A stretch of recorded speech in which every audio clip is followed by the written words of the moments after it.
پیر سید مہر علی شاہ رحمۃ اللہ تعالی آپ حرمین طیبین حاضر ہوئے تو حضور علیہ السلام کی خواب میں زیارت نصیب ہوئی اور آقا کریم نے فرمایا مہر علی تم یہاں آئے ہو، قادیان کا دجال تعویلات فاسدہ کی کینچی سے میری شریعت کو کاٹ رہا ہے۔ تو حضرت پیر مہر علی شاہ رحمۃ اللہ تعالی علیہ پھر وہاں سے واپس آئے اور اس دجال کے خلاف 2 کتابیں لکھی جن کا آج تک جواب نہیں ہو سکا۔ 2 کتابیں لکھی، اس سے جواب تو نہ ہو سکا، لیکن پیر مہر علی شاہ کو اس نے چیلنج کر دیا کہ آپ میرے ساتھ مناظرہ کریں، اور خود جگہ مقرر کر دی لاہور کی بادشاہی مسجد، اور خود ہی شرائط مناظرہ طے کر لیں اور کہا کہ آپ کے ہاتھ میں بھی کاغذ قلم ہوگا، میرے ہاتھ میں بھی کاغذ قلم ہوگا، ہم تفسیر لکھیں گے، علماء کی جوری بیٹھے گی، جس کی تفسیر اچھی ہوئی وہ سچا ہوگا۔ یہ تو کوئی بات نہیں تھی، لیکن پیر صاحب نے کہا ٹھیک ہے آ جاؤ۔ پیر صاحب پھر گولڑا سے چلے اور لاہور پہنچے۔ یہاں ایک اور بات میں بتاتا جاؤں، جب پیر صاحب وہاں سے آئے تو اکیلے نہیں آئے، علاقہ بھر کے علماء کو ساتھ لیا۔ پیران عظام کو کہا آؤ چلے لاہور، ایک دجال کا مقابلہ کرنے جانا ہے۔ ایک پیر صاحب کو پیغام بھیجا تو انہوں نے کہا پیر صاحب ہم پیر لوگ ہیں، چھوڑو آپ کس کام میں پڑ گئے ہیں، ہمارا کام کیا جو ہے وہ ان امور سے۔ تو پیر صاحب نے جو جواب بھیجا وہ تاریخ کے ریکارڈ پہ ہے۔ فرمانے لگے پیر صاحب یہ پیری نہ ہوئی، یہ بغیرتی ہوئی، ختم نبوت پہ ڈاکہ پڑ رہا ہو اور ہم پیری کی بکل مار کے بیٹھے رہیں۔ پیر صاحب وہاں سے چلے اور لاہور پہنچے۔ مرزا دجال کو نہیں آنا تھا، نہ آیا، اور اس نے بہانہ یہ بنایا کہ پیر صاحب کے ساتھ سرحد کے پٹھان آئے ہیں اور وہ مجھے مار دیں گے، اس لیے میں لاہور نہیں گیا۔ پیر صاحب پھر گئے اور آپ جشن فتح کا منایا۔ شورش کاشمیری نے لکھا ہے کہ پیر صاحب کے چہرے پہ میں نے جلال دیکھا، اور پیر صاحب فرمانے لگے کہ وہ تو کہتا ہے کہ قلم اور کاغذ لیں گے اور جو ہے وہ لکھیں گے۔ کہا کہ اگر وہ آ جاتا تو میں کاغذ پہ قلم رکھ دیتا، قلم خود ہی لکھتا۔ اللہ اکبر یا رسول اللہ۔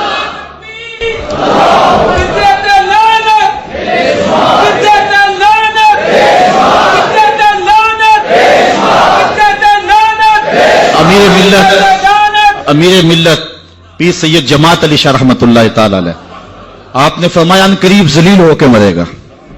پھر جہاں مرا آپ کو پتا ہے، گندگی میں لتھڑا ہوا تھا، تڑپتا ہوا مرا۔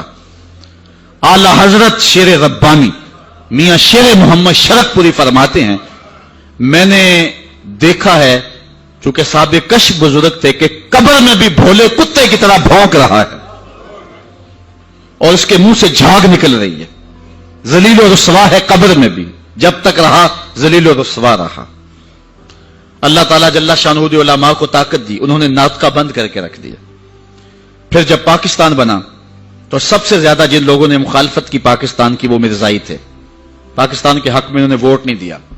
آج بھی جو ربوے میں دفن ہوتے ہیں وہ امانتاً دفن ہوتے ہیں۔ ان کا عقیدہ ہے کہ پاکستان ٹوٹ جائے گا اور ہمیں اٹھا کر کے جو ہے وہ قادیان میں دفن کیا جائے گا، یہ وصیت کر کے وہاں دفن ہوتے ہیں۔ پہلا وزیر خارجہ بدقسمتی سے مرزائی بن گیا، پھر اس نے ایک بیان دیا تو 53 کی تحریک چلی۔ لاہور کی سڑکوں پر 10,000 جان نثاروں نے اپنی جانیں قربان کی ختم نبوت کے لیے۔ وہ لمحے ہم نہیں بھول سکتے ہیں، تاریخ سے آج بھی حرارت نکل رہی ہے کہ ایک خاتون اپنے بیٹے کو بیانے کے لیے لے جا رہی تھی، ارمانوں سے اس بیوہ نے اپنا بیٹا پالا تھا، آج سیرے لگا کر کے اس کی بارات لے جا رہی تھی کہ جب مال روڈ پہ پہنچی تو تڑ تڑ گولیوں کی آواز آنے لگی۔ روک کے پوچھا کیا ماجرا ہے؟ کہا ختم نبوت پہ لوگ جانے وار رہے ہیں۔ اس نے بارات سے معذرت کی، بیٹے کے سر سے سیرا اتارا اور کہا بیٹے میں دودھ معاف نہیں کروں گی اگر حضور کے نام پہ جان نہیں وار دے، تجھے میں شہادت کا دولہا بنانا چاہتی ہوں۔ اچھا جب وہ زخموں سے چور ہو کے گرا، دور ماں کھڑی منظر دیکھ رہی تھی، اس نے ماں کو پکار کے کہا امی بھاگ کے آ، دیکھ کہ میری پشت پہ کوئی گولی تو نہیں لگی، تیرے پتر نے ساری گولیاں سینے پہ کھائی ہیں۔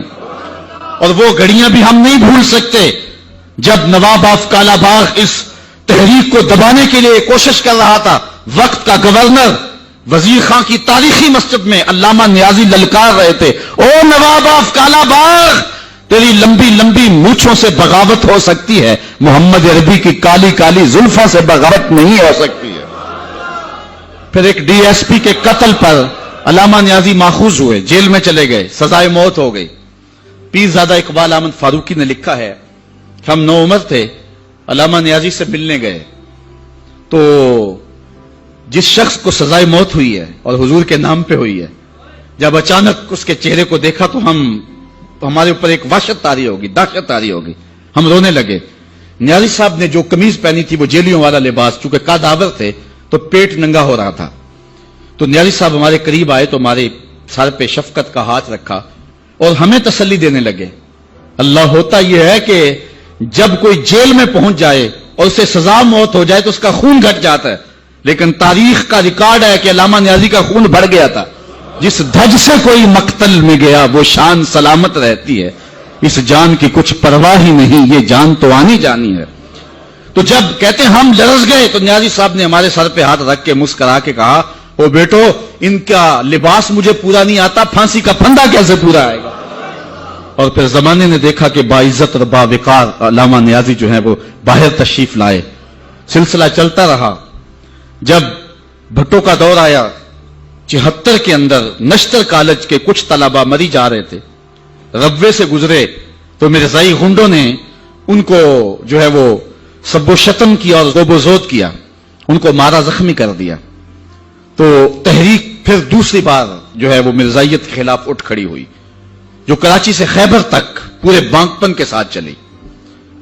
اللہ تعالی رحمت نازل کرے علامہ نورانی کی قبر پہ، انہوں نے علماء کے دستخط کے ساتھ جو ہے وہ اسمبلی کے اندر درخواست جمع کروائی، مرزائیوں کو اقلیت قرار دینے کے لیے قرارداد پیش کی، اور پھر کیا ہوا، 3 مہینے کی مسلسل محنت، علامہ سارا دن اسمبلی کی کارروائی میں رہتے اور راتوں کو دور دراز علاقوں کا سفر کر کے اور جلسے کرتے اور ختم نبوت پر جو ہے وہ لوگوں کو ابھارتے، اور پھر مرزائیوں کو بھی بلایا گیا، صفائی کا موقع دیا گیا۔